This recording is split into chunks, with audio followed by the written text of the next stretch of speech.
আমরা যুদ্ধ করেছি একটা দেশ স্বাধীন করার জন্য। দেশ স্বাধীন হলো, কিন্তু স্বাধীন তো হলো, স্বাধীনতা হওয়ার পর কি হলো? গভীরভাবে লক্ষ্য রাখেন তো, কোন দেশ যখন কোন দেশের কাছে যায়, সাহায্য চায়, ওই দেশকে এমনি করে? হাসিনা করবে? হাসিনার প্রাইস আছে, কেউ যদি আসে বিপদে পড়ে এবং সে যদি তার স্বার্থ থাকে বলে, না আমরা চুক্তি করো। এই স্বাভাবিক এগুলি মধ্যে স্বাভাবিক না, কিন্তু সে গেল, ভারত বলে দিল, ১.৫ কোটি লোক আসছে, ইন্দিরা গান্ধী তো নাভিশ্বাস হয়ে গেছে, কি করবে? শেষ পর্যন্ত যাও, মুজিবনগর সরকার হলো, ভালো কথা, একটা সরকার তো করলো। সরকার করে কি করলো? ওই সরকারের সাথে একটা চুক্তি করলো, ৭ দফা চুক্তি। এই ৭ দফা চুক্তি হচ্ছে আপনার সার্বভৌমত্ব শেষ, আপনার পররাষ্ট্র নীতি এই নীতি সব ভারত দেখবে, আপনার ডিফেন্স ভারত দেখবে, আপনার পুলিশ ভারত দেখবে, প্রশাসন ভারত দেখবে।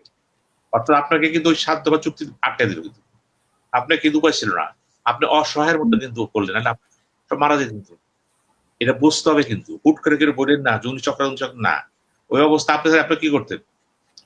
হাসিনা ভাই সে কি করতো? হাসিনা কি করতো? আমি কি করতাম? উপায় নাই তো, ১.৫ কোটি বসে আছে থেকে। তারপরে ভারত সহযোগিতা করলো, জয়েন্ট ফোর্সেস হলো, ইস্টার্ন কমান্ড জয়েন্ট ফোর্স করলো। করার পরে যুদ্ধ যখন লেগে গেল, যুদ্ধ যখন লাগলো তখন ওয়েস্ট ফ্রন্টে লাগছে, ইস্ট ফ্রন্টে লাগছে। যুদ্ধটা কার সাথে লাগছে?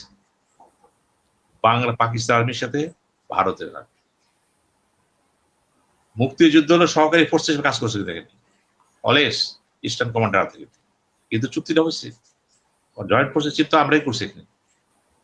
অনেক সেখানে অনেকগুলি বাহিনী ছিল, কর্নেল ওসমানী ছিল, স্টিফেন। এখন বঙ্গবন্ধু শেখ মুজিব ফিরে আসলো, উনি কিন্তু লন্ডন থেকে সবই জানতেন। ওই যে বললেন ভুট্টো সাহেব বলেছিলেন একটু জোড়া লাগা যায় কিনা, না সুতা ছিঁড়ে গেল। তাতে মনে হচ্ছে বঙ্গবন্ধু সবই জানতেন, যারা বলেছে জানতেন প্রকাশের ভাষা করতেছে। উনি জেনে শুনে লন্ডন আসছে। ওই সিরাজুল ইসলাম তার সর্বোচ্চ বলছে ঠিক না, উনি তো নেতা, উনার তো অত ছোট মনে করতেছেন কেন? মনে আপনি বললেন, সে শুনলো। তারপরে যখন সে বাংলাদেশ আসলো, দেখেন সে কত সচেতন ছিল। তাকে যখন ভারত বলল আমরা আপনাকে বিমান দিচ্ছি, সে কিন্তু এডওয়ার্ড হিথকে বলে দিল আমাকে বিমান দাও। সে কিন্তু ব্রিটিশ এয়ারওয়েজ আসছে, তার বিশ্বাস ছিল বিমানটা ক্রাশ হয়ে যেতে পারে, সে মারা যেতে পারে। সে সচেতন ছিল, কিন্তু সে বাংলাদেশে এসে কি বললো? ইন্দিরা গান্ধীকে সরাসরি বলে দিল আমি যাওয়ার সময় দেখে গেছি সামরিক শক্তি আইসো দেখতেছি ভারতীয় শক্তি, আমি চাই স্বাধীন বাংলাদেশ থাকবে, আপনি সৈন্যবাহিনী প্রত্যাহার করেন। ওই সময়টা চিন্তা করে হুট করে বললেন না শেখ মুজিব কিছু না, ভুয়া, একদম সাদা। ইতিহাসে থাকে না। আপনি তো শিশু পোলাবেন, আপনারা ইতিহাস কি দেখছেন, কতটুকু বুঝছেন? ওই যে বঙ্গবন্ধু কথাটা বললো, ইন্দিরা গান্ধী বুঝে নিল এই লোকের তো ট্যাগ করা যাবে না। যখন বঙ্গবন্ধু ভারতে গেল, দেখেন রেস কোর্স ভারতে বলে দিল, সে ইন্দিরা গান্ধীকে বললো আপনার দেশ ধর্মনিরপেক্ষ আছে, কিন্তু কিন্তু আপনার কাগজ কলমে নাই। ভারত কিন্তু ধর্মনিরপেক্ষ লিখে নিল। শেখ মুজিব সময়ের দিকে তাকায় না, তারপর সৈন্য প্রত্যাহার হয়ে গেল। শেখ মুজিবের সাথে তো তাজউদ্দিন, নজরুল ইসলাম, এদের তো বলতো না। সে তো ক্ষোভ ছিল যে তোরা কি করছো দেশটারে, আমি কি এটা চাইছি নাকি? অনেক কেউ জানতো না, অনেক কেউ বুঝতো না। আমি বলবো না সে ওই পর্যন্ত বলতো, কিন্তু শেষ পর্যন্ত তার সাথে কাছে রয়েছে। এই যে ধরে ডিপি ধরা আসলো, যুদ্ধের পরে ডিপি ধরা আসলো এখানে, প্ল্যানিং কমিশনের ডিপটি চেয়ারম্যান, বাংলাদেশ চালাবে তারা, আমরা বসে বসে ঘাস খাবো, সব পরিকল্পনা শেষ। কিন্তু এই পরিকল্পনা কেন হয়নি? Only for the one man, Sheikh Mujib. Indira Gandhi ভয় পেলে একজনকে পেতো, শেখ মুজিবুর মুখের উপরে কথা বলে দিত। পিএন আফসার, চিন্তা করেন, পিএন আফসার যখন বঙ্গবন্ধু আলোচনায় বসলো, ওরা সব ছিল তো, সে বলে আসলো তার কথা অনুযায়ী। তো সেই দৃশ্যগুলি চিন্তা করেন। তারপরে যখন সে দেশে আসলো, এই শেখ মুজিব কিন্তু আরেক জিনিস, প্রধানমন্ত্রী শেখ মুজিব এক জিনিস, অপ্রধানমন্ত্রী শেখ মুজিব আরেক জিনিস। আমি কিন্তু অপ্রধানমন্ত্রী শেখ মুজিবের বিরুদ্ধে বলবো, আমি তাকে সেলুট দিচ্ছি সবসময়, বিতর্ক নাই। যদি বলেন যুদ্ধ করেনি, তাহলে যুদ্ধ কার নাম দিয়ে হয়েছে? একটি মুজিবের কণ্ঠ থেকে লক্ষ মুজিব, কে বলছে এটা? জিয়াউর রহমান যখন ঘোষণা দিল, পরে সংসদ করে বলা on behalf of Sheikh Mujib বলছে। সুতরাং কোনো বিতর্ক নেই। বিতর্কটা হচ্ছে তার শাসন ব্যবস্থা। মুক্তিযুদ্ধে যে চেতনাটা ছিল এটা কত রক্ষা করতে পারছে। ওই শেখ মুজিব ছিল বলে কিন্তু অস্ত্র জমা হয়েছে, হইতো না কিন্তু এত সোজা না।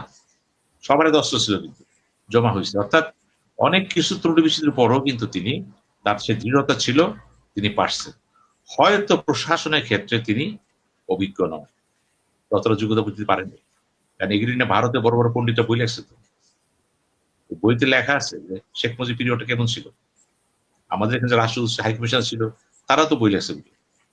এখন প্রশ্ন হলো যে শেখ মুজিব তার শাসন ব্যবস্থার মধ্যে কি ওই যে জাসদ তৈরি করা হলো, লোক কিলিং হলো, রক্ষী বাহিনী হলো, অর্থাৎ তিনি যে শেখ মুজিবুর রহমান ছিলেন, যেই শেখ মুজিবকে মানুষ চিনতে জানতো, প্রধানমন্ত্রী শেখ মুজিবুর রহমান কিন্তু সেই মুজিব না। উনি শাসক প্রধানমন্ত্রী শেখ, উনি আওয়ামী লীগের শেখ। শেষ পর্যন্ত তিনি বাক্সা করে ফেলেন, পরিবর্তন এসে গেল, যেটা ইঙ্গিত দিলেন পরিবর্তন এসে গেল, পরিবর্তনের পর ধরেন ঘটে গেল। শুনবো আপনাকে আবার শেষ করতে বুঝলাম যে এখন যে কথা আপনি বলছেন, জুলাইয়ের কথা বললেন, এই জুলাইয়ের সাথে জড়িত অনেকেই বলে ভালো লাগে। তারা জুলাইটাকে একটা স্বাধীনতা যুদ্ধের চেয়ে বড় দেখলেন। একবার চিন্তা করলেন না যুদ্ধটা কার বিরুদ্ধে করছেন তারা? একটা একজন শাসকের বিরুদ্ধে করছেন, আওয়ামী লীগের শাসকের বিরুদ্ধে করছেন। অর্থাৎ গদি পরিবর্তন, গদি পরিবর্তন মানে তো দেশ শাসন। যেহেতু শেখ হাসিনা মুক্তিযুদ্ধের চেতনাকে ভুলণ্ডিত করেছে, পদ্ধতির মধ্যে করেছে, এবং এই চেতনা এই পর্যন্ত নিয়ে গেছে, সে সত্যিকার অর্থে চেতনার কাছাকাছি ছিল না। তিনিও একটা একদলীয় শাসন কায়েম করে ফেলেছেন। সেখানে নিষ্পেষণ ছিল, কিন্তু অপোজিশন কাজ করতে জানে। এবং এই যে অপোজিশন আন্দোলন করতেছে, ষড়যন্ত্র নেই, অপোজিশন আন্দোলন করতেছে ষড়যন্ত্র, ওপেন তো করতেছে। ষড়যন্ত্র উৎসকে, ষড়যন্ত্র শব্দ উদ্ভবকে ডক্টর ইউনূস, ষড়যন্ত্র উদ্যোগ ডক্টর ইউনূস প্রথম সে করলো। মাহফুজকে মেটেরিয়াল ডিজাইনের অংশ করলো সে, রিসার্চ বাটন করতে বলেছে, কিন্তু সে, তাকে আপনারা যত সোজা মনে করতেছেন, বোকার স্বর্গে আছে। উনি সোজা না, দেখতে একদম বোঝে, কিছু বোঝে না, বাজাম জুড়ে পারে না, কঠিন প্রকৃতির লোক।